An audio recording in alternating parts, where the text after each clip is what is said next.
7 ways, and I want to say easy ways, but they're not all easy for everybody. So, 7 ways to save money on your groceries.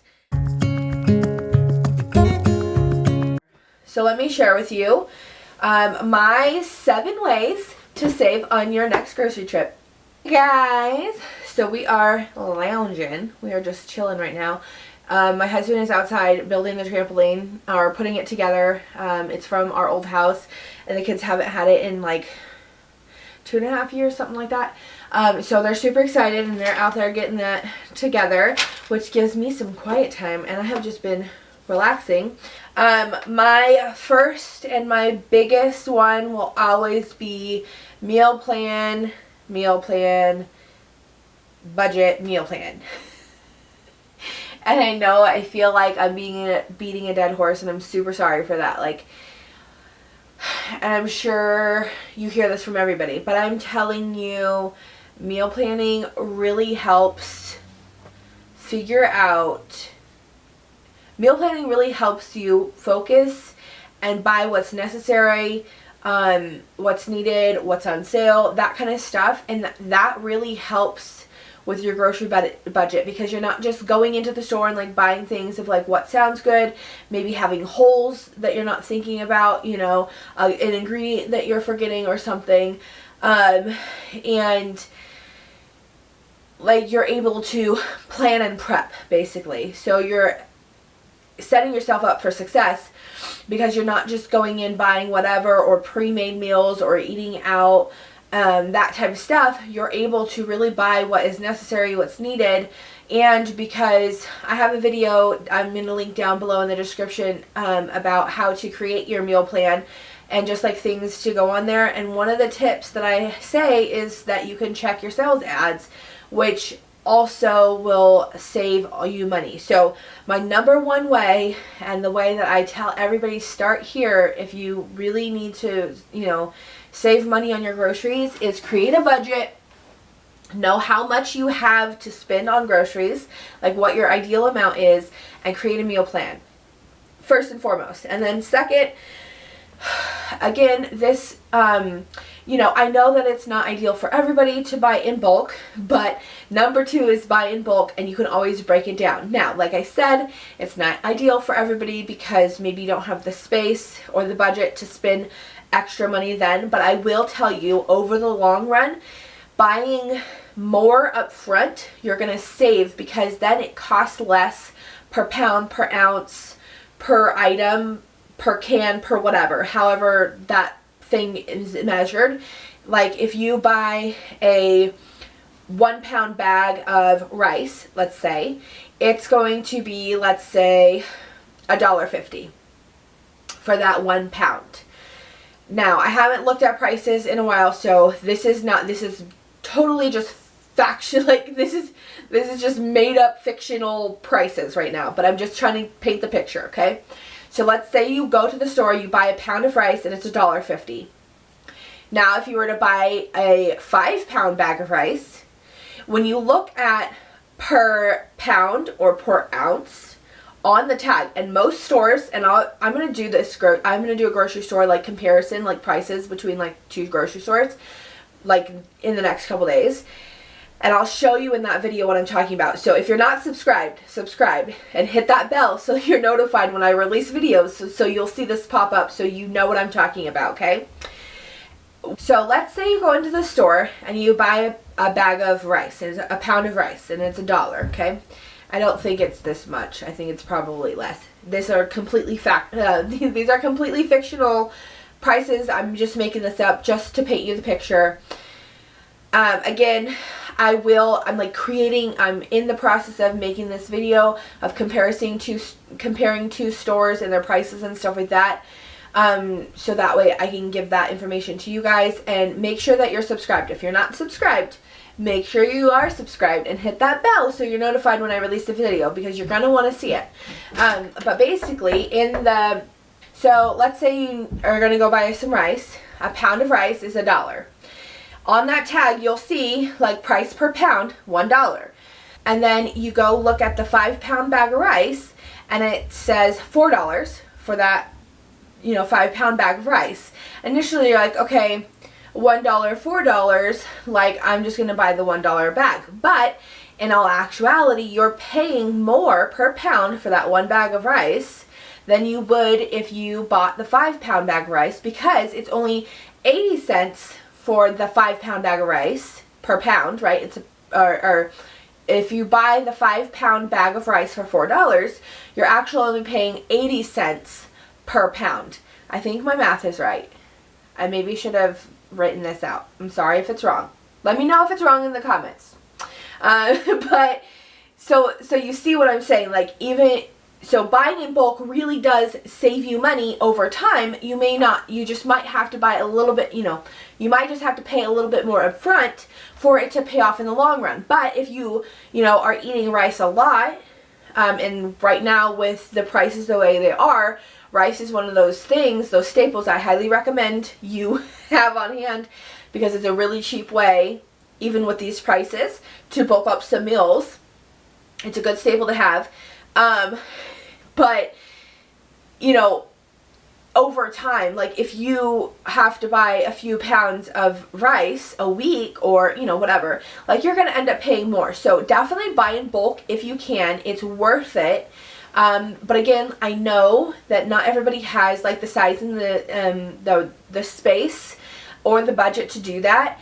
But even if you, instead of buying that 1-pound bag of rice, buy the 5-pound bag of rice or the 10-pound bag of rice, like let's say you have enough space to at least store a 10-pound bag of rice, the 10-pound bag of rice is going to be even cheaper per pound versus the 5-pound and definitely the 1-pound. So do what you can. So like, I'm not saying go like full stock pantry status where you have like 50 pounds of flour if you don't have the space for it. Like, I don't want to cause you any like anxiety or stress in your home. But what I am suggesting is, if you can do it, buy in bulk, buy in the bigger size, because you can always break it down. And that even means like, buying a bigger thing of, let's say, mustard. You get like the big thing and you're like, how am I supposed to store this? We can't keep this in the fridge. Well, no. But if you break it down in like mason jars or something like that, to where it's like smaller sizes and that you can keep sealed, like, a tight seal on it, then that can store for a while. And don't quote me on mustard, because I don't know about breaking it down. Like, I will say, like, peanut butter, right? Like, you can buy a huge thing of peanut butter, like a big old bucket of it, and then put it into smaller, like, mason jars. Make sure it's nice, like, the rim is clean and it's all tight and sealed, and that will keep for a while. And so there are ways you can do it. Same thing, like, so beans, rice, all those dry goods, those are really good items to buy in bulk or the bigger sizes, because it'll, as long as you seal it and keep it in a like dry space, it'll keep for a long time. So even if you aren't eating rice every week, it'll still store long enough, like in the right conditions, it'll store long enough for you to use it over time, and you're saving money. So if you can buy in bulk and break it down, definitely do that, because it's going to save you money in the long run. But I know not everybody can do it, and that's okay. You have other options to save you money if, you need them. Number 3, to buy dry goods. So, like I suggested, beans, right? Instead of buying refried beans, buy pinto beans, like a bulk amount of dried pinto beans, and then make your own refried beans. It really isn't as daunting as it sounds. I think that it's like, people make it out to seem that way, especially companies, because they want you to buy their product, right? One of the things that I recently learned how to make was sour cream. I have a video. I'll go ahead and link it down. You might be like me, where it's like mind blown, right? Like, how do you make your own sour cream at home? Like, I don't have a cow and fresh milk. Like, I don't know why I thought it was way more complicated in my head, or that it's just not going to come out the way that I'm used to. It's not going to be good, right? Like, it's like one of two things. Either it's going to be way too much work, or it's not going to taste the same and I'm not going to like it. And I will say, there are some things that I have made where I'm like, that's not the same. Or it's taking some adjusting. But if you can make something yourself, you should definitely do it. So sour cream is one of those things that I now make myself, because if you watch the video, you'll see it's super easy. It literally tastes the same. Somebody had made a comment of like, yeah, but does it taste right? Like, and it does. Like my kids, you can't tell the difference between, I promise, don't be scared to make your own sour cream. It's not as daunting or bad as it seems. But there's so many things like sour cream that you can make yourself, or refried beans, things like that, like seasoning mixes. Buying your seasonings or herbs, buying your like spices and herbs in bulk, and then mixing your own spices. I have, again, a video on that if you want to watch it. It's down in the description. And it's like taco seasoning, ranch seasoning, and seasoned salt are the three ones that I go over because those are my most used ones. And you can use like the taco seasoning for like fajitas and other things too. It's like not just tacos, but that's one of the ways that I save money. I can buy, a bulk amount of like oregano for like, I think I actually just bought, I think it was like 88 cents for like, I don't know how much I don't know how much in like per pound it was, but I bought a massive amount for 88 cents. Where like if you go buy a jar of oregano in the store, like, like where the spices are and stuff, if you go buy it like that instead, it's like, $1 for like a little bit, or like sometimes $2-3 depending on like organic and whatnot, or where you're shopping at. And it's like, that's crazy. Like for this little tiny, like a third of what I got for 88 cents, you're charging me like $1 plus.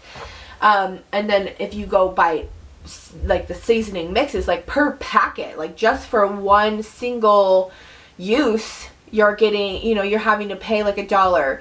And I can make, again, watch the video and you'll see, like I make a huge amount of buttermilk ranch mix that I just add sour cream, again, make my own sour cream. And I add it, and then I have my ranch dip. Or if I want to make like ranch dressing, I do it a little differently. But, sorry, lost my train of thought because there's a snack need. Blueberries on the menu. Anyways, so what I'm just so you can get an idea, there's so many things that you can make by yourself at home for way less money than the pre-packaged, pre-made stuff in the store. I'm not saying that you have to go and make your own seasoning mixes or your own sour cream, but there are things like even just buying dry beans versus canned beans, or like I'm trying to like think of things, or like those rice packets, right? Like you just steam the rice with the seasoning and stuff. Buying rice and the seasoning is going to be way cheaper, and making it yourself, like cooking it yourself, than those convenience items. And I understand that they're convenience items, so it's of course up to you and how you want to do that. But if you're really trying to save money on your groceries and save that budget, then not buying pre-packaged, pre-made things are going to be your best bet. And I'm not just talking like pre-made, like I'm not talking like pre-made meals like in the frozen section you're buying like enchiladas, or like your TV dinners or pizzas or whatever it is. Like I'm not talking those things. I'm talking like canned beans, like those steaming bags for rice. What else? I'm like trying to like walk through the store and think, like I said, seasoning mixes, sour cream, something that you can make at the house yourself. Vanilla extract, that's another one. I made a video. I'm sorry guys, I'm just plugging myself away in the descriptions. But I also have a video about making your own vanilla extract, which saves you a good amount of money by making it yourself. You do have to be patient and wait for it to happen. But I actually had somebody share with me, like comment on there, that you can do it in your Instapot. And I looked that up, and you sure enough can. I haven't tried it, but I'm going to my next batch. So again, if you're not subscribed, you should definitely be subscribed and hit the little bell so that when I release these videos that you're interested or you're hearing that you can do, and you can see, and I can help you do those. So subscribe, hit the bell. Because I'm going to do that Instant Pot one. I'm so interested to see if it comes out as good, because I love my Instant Pot for a lot of reasons. If it can make my vanilla extract faster, I will love it even more. Okay, so that's the second tip, or I mean that's the third tip.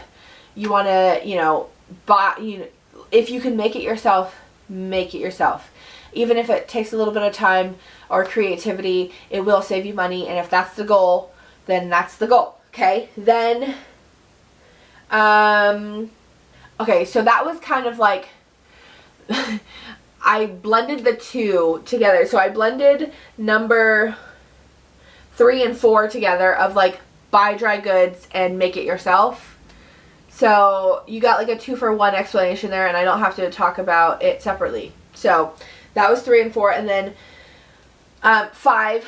This isn't as helpful for everybody as like the other 4 are, but growing what you can yourself is another way for you to save money. I don't know if you're like me, like with the herbs or the produce, but I feel like I buy, a good bunch, and then I'm like wasting it. And you go to the store, you buy a bunch of like cilantro for 88 cents. Well, you can buy like a packet of seeds for like $1, and you can grow all the cilantro that you want and just clip it away as you need it, and it just keeps coming. So herbs are one of the ones that I really, really recommend, that like anybody can grow in a cute, in a little planter in your house, like by a window. You can grow your own herbs, and that will save you some good, I mean, it's not going to save you a substantial amount of money, but it will save you some money by growing your own food, growing your own like tomato plant, anything like that. And obviously it's not year round, but over time, again, it will save you money. So if you can grow it, you should. And then my last and final way for you to save money is to do meatless meals.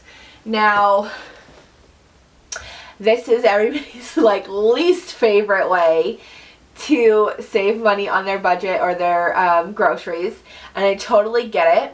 My husband is probably like the least fan of meatless, like Mondays is what I call it, because we would have it regularly, but he nicks that pretty quickly, and so we have it maybe like every other week, once a month. We'll do like meatless Mondays, and it can be as simple as like having vegetarian pizzas. You know what I mean? Like just having like a good like veggie pizza. Or one of my favorite ones is to do like goat cheese, or you can use mozzarella if you're not a fan of goat cheese.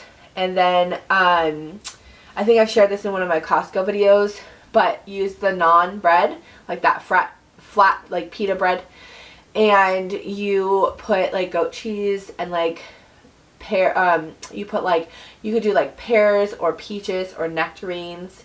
A friend of mine shared this, and I'm so thankful to her. And some balsamic vinegar, like you can make like a reduction to make it like more like syrupy if you wanted to. I just put balsamic vinegar and then some fresh basil. It is so good. I can eat so many of those. It's so delicious. And just creating those kind of things, just creating those kind of like meals where you're not having meat in it, or even obviously this is not going meatless, but ground meat costs less than unground meat, so like getting ground beef is going to cost less money than if you were to get like strips of beef. Some recipes that I can think of, like beef stroganoff, making beef stroganoff with ground beef versus like the strips or chunks of beef is going to be cheaper to make. Not as delicious, but it is cheaper. Or even substituting ground beef for ground turkey. I don't know if ground turkey is cheaper than ground beef though. Last time I went to the store, I think that the ground turkey was more expensive. But you can switch those out, you know what I mean? Or like, if you have, if you just have a recipe that calls for something that you could switch over, maybe you're used to doing like, steak tacos or like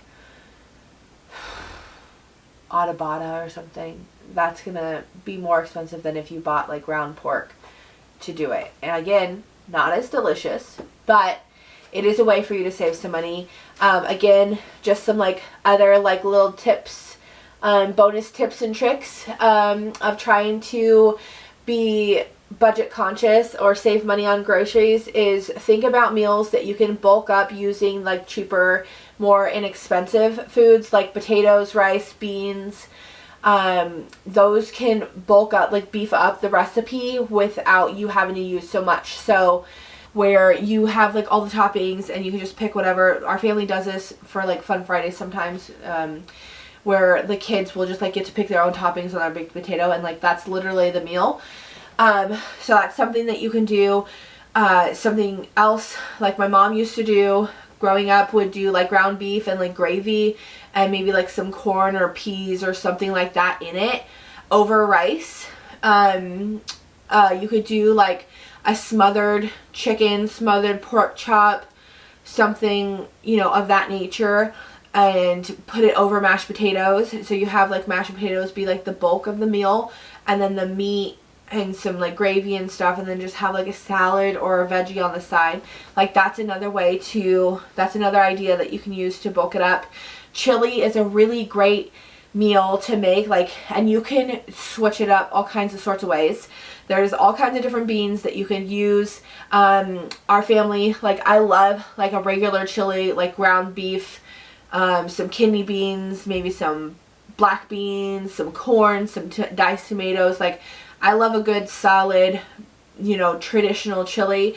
But one of our other favorites that we really have been enjoying and probably have had at least once or twice a month for like the last 2 years is a white bean chicken chili. And I do like a kind of like a Mexican spin. If you've watched any of my videos, you'll probably notice like I love Mexican food. Most of my food is inspired by like Mexican cuisine, seasonings, spices. I love to use like green chilies and tomatillos and like things like that in my food. So I put like a spin on mine. And I'll have to do a video showing you guys that recipe one day. But anyways, there's, you know, I just use white beans and chicken with corn, diced tomatoes, tomatillo like salsa. I'm trying to think what else I have in there. I think that's it. And then I just top it with like cheese and sour cream, and we eat it with chips versus like cornbread with like beef, like traditional chili. So there's ways that you can use beans and mix things up to where it's not the same thing, but you can repeat those, you know what I mean? Like you can make it your own, switching it up. So like my bonus little like tip for you to save budgeting or to save on your meal plan is to use like potatoes, rice, beans to bulk up your meal, and then that way you can use less meat and other things because the bulk of your meal is rice, beans slash mashed potato or slash potatoes. Okay, now again, this is not going to be like the healthiest best option, although you can switch like regular potatoes out for sweet potatoes. That's still going to be cost effective. Beans are still really good for you. Rice, if you do like brown rice, is good for you. My family's not such a huge fan of brown rice. I don't mind it, but my kids especially are just not, I don't want to cook meals that they're not going to eat. So we do like an organic rice. All of that to be said, that's my bonus trick. If there's anything, any other homemaker or mama has to add, please put it down in the comments, because I would really love to make sure that we're having a community that helps one another and encourages. If you have any like tips or tricks that I did not mention, we all want to know. We could all use the help. So I hope this was helpful. If it was, please hit that like button. It really lets me know the kind of content that you guys are interested in, and I want to make sure that I'm creating content that you guys want to see, as well as it help me in the algorithm and get the information out to other mamas and homemakers who may need the information. Again, if I haven't said it enough this video, if you are not subscribed, definitely subscribe. You know you want to, so go ahead, click the little button, subscribe, hit the bell so that you're notified when I release any new videos. And as always, happy homemaking, friends. We'll see you in the next one. Bye.